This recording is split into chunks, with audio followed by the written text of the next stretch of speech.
Very good season last year. Finished in the final 8, losing the divisional round. Baker Mayfield, breakout season for him.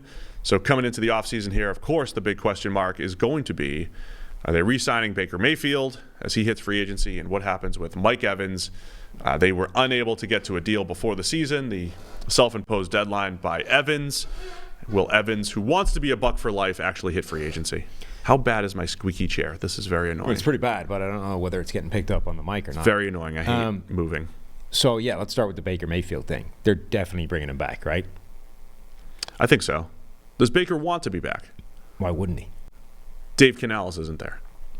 Is Canales... But he's in Carolina. You're not going where he's going. Yeah, but if Baker's a free agent, right? Yeah. And there's actually teams that... Can I squeak it enough that it just stops? Gets to the right spot where it stops squeaking? No, I think you've just ruined the 3 bill certified chairs. 3 bill certified doesn't mean that it doesn't handle wear and tear. I'm bringing a lot of wear and tear. Apparently. To the chair. Yeah. I mean, how many more of these do we have? Mine's not squeaking at all. We should switch. No, we shouldn't, because I prefer a non-squeaking functional chair. So if you're Baker Mayfield, you theoretically could go to the Raiders, Broncos with Sean Payton. Yeah. You could go to Atlanta. You could go to these other places. Sure. Right? Do any of them want him? I think they might. Like the Raiders might. I don't know. Some of the Raiders might, out of sheer desperation and lack of alternative. I'm just saying, some of the teams. Why is this out here?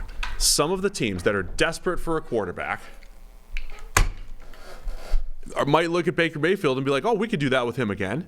Yeah. And Baker Mayfield might look at it and say, not like I'm only good because of Dave Canales, but I love that relationship with Dave. What's keeping me in Tampa Bay?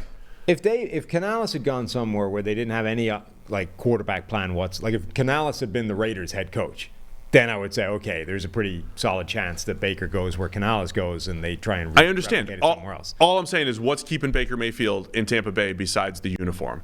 The offensive coordinator's gone, and Mike Evans might be gone. What's keeping him in town? But also might not be. I mean, I think the fact that he had success there and the whole thing worked, is reason to re-up and do it again. If Baker Mayfield re-signs, it becomes easier to keep Mike Evans there, right? Like the faster he says, I'm in, the easier it is to keep Mike Evans in the building, because they have the flexibility then to deploy the franchise tag or whatever. So I think it's one of those situations where it makes sense for both sides, and the only question becomes what the dollar figure ends up being. The Bucs obviously want to re-sign Baker for as cheap as humanly possible.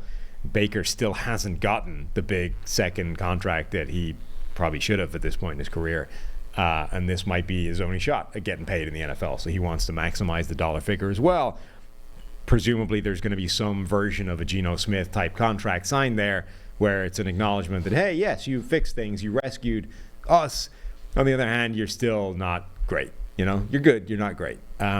So there's a deal that gets worked out. Baker stays in Tampa. He's the QB. Okay, so Baker's going to stay. We have to keep Mike Evans, right? Yeah, I think so. Again, it feels like that should be doable. He wants to stay in Tampa Bay. He's still your best receiver.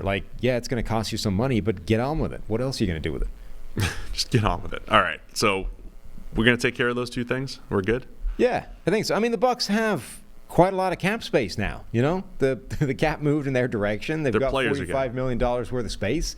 Sign Baker Mayfield for a deal that won't break the bank. Bring Mike Evans back. Give him what he wants, and you're still fine. All right, beyond that, we got Levante David and Antoine Winfield Jr. Winfield Jr., was he first team All-Pro?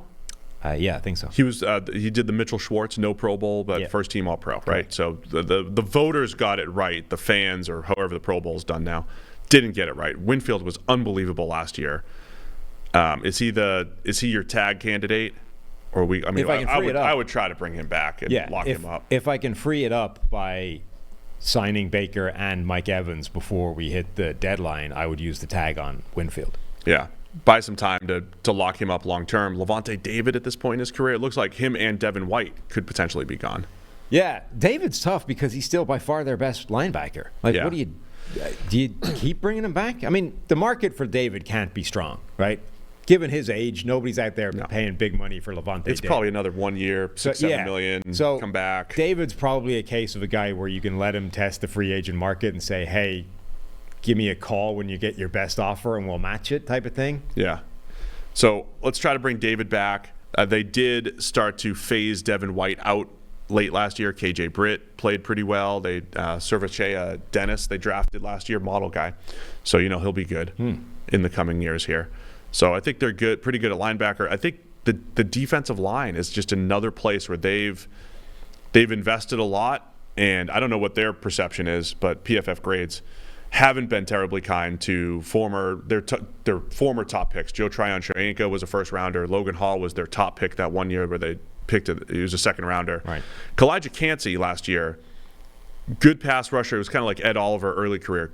Could make an impact as a pass rusher, but he was getting absolutely wrecked in the run game. He is undersized. That is one of the questions. But they haven't. Cansey could still be good, but he flashed a lot as a pass rusher. He did. Like there's a lot to like there, but if he's playing on rundowns, he's been a liability. So I wonder how much they have to go back to the defensive line. Wondering about how those guys are going to develop. Yeah, I mean, I think they will expect significant steps forward from Cansey and also from Yaya Diaby, the edge rusher, a year ago, who also played pretty well. So I think if those two guys take big steps forward, they've still got Shaq Barrett. Tryon-Shoyinka has been a bit of a disappointment, but he's still a viable, rotational player for them. And Vita Vea is, Vita Vea. He's spectacular on occasions and generally pretty good. Logan Hall may be the one that they try and upgrade or move in a different direction from. But I think generally they've got players there. They should be better this year, and maybe they add in a player or two to try and kind of just keep the turnover and move it in the right direction. But I think overall it's not in a bad place.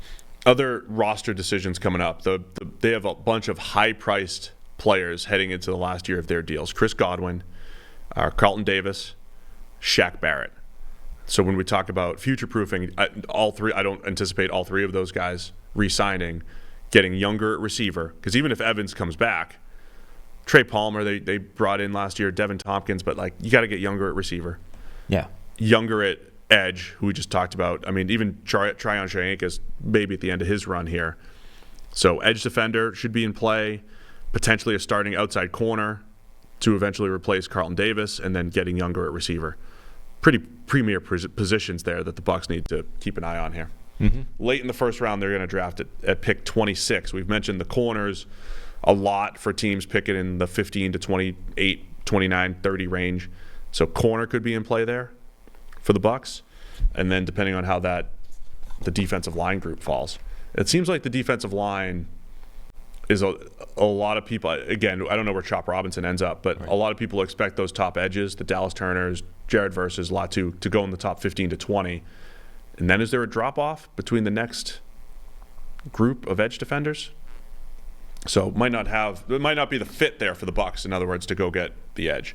But I think there'll be some receiver talent and there'll be some corner talent there that they should keep an eye on. Yeah, certainly in the second or the third round, I would expect them to come away with a wide receiver to try and get younger, even if they're not necessarily expecting a day one impact from that guy. Anywhere else free agent-wise? One spot on the offensive line up for grabs. Cody Mock did not do great as a rookie at guard, but I don't think they're necessarily overhauling that. Center, Ryan Jensen officially retired. Robert Hainsey is there. Nick Leverett is there, but they could use an upgrade at center. They could be in the late first round center market as well if they really wanted to improve there. Yeah, their interior trio, really. I think they could absolutely target either center or either guard spot and certainly be not worse off for it. And then free agency, I think it's the right area to target some of those guys. We've mentioned Connor Williams before. I think he would make a lot of sense to be added to them. There's players I think they could snag in that and plug them in as starters. They've got their pretty much base allotment, 7 draft picks. I do think there's starting guards available in the second, third round range. Christian Haynes from UConn, liked a lot at the Senior Bowl.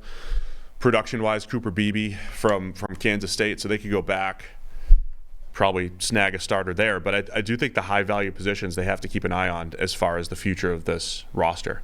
The other part that we haven't really talked about is we always try to talk about like how are you going to put yourself in position to win a championship. As good as the season was, or as much as they overachieved last year with Baker under center, those moves to just kind of like maintain status quo, are those moving you toward a championship? Even with more cap space and the ability to bring in more players, is Baker Mayfield the guy to get you over the hump going forward? It's the same question Seattle's asking themselves about Geno Smith. Like, Geno Smith's good, reasonable price, but are we just like a playoff team? Is that all we are? Haven't really discussed that with the Bucs. I think they're fine with that right now, but are they looking to a quarterback of the future? Are they going to try to get younger there and try to hit on, first contract quarterback at some point? I don't know if there's a spot in the draft that makes sense, but do you take a developmental guy even after re-signing Baker Mayfield? Yeah, theoretically. I just don't know who that would be. This is not – the more I look into this draft class when it comes to quarterbacks, the less enamored with it I am, or the weaker I think it seems to be. Now, there are a lot of people saying next year is even worse. So if you're in that area where you're like, oh, who's our QB of the future for Tampa Bay? I don't know if there's an obvious pathway to one anytime soon. I don't think they can afford really to use pick 1 or pick 2 first couple of rounds on a quarterback. So the earliest you're talking about grabbing one would be the 3rd or the 4th round. At which point, who are you talking about? Like, it doesn't feel like a great roll of the dice. It's Spencer Rattler backing up Baker. Yeah, Spencer Rattler would be the one interesting one, I think. But does he last till the 3rd round? Is the 3rd round too rich for him, given the other needs that we're talking about? Like, it's not. I don't think it's an easy decision necessarily. All right, man. I think we've given some options to the Bucs. I think we're going to bring back our own, including Levante David, and I think get ready at edge, corner, and receiver to get younger and take the best players available there. At 26, I do think a nice cornerback could be available there. Add some depth in year 1 and get ready for Carlton Davis potentially not being around in a year.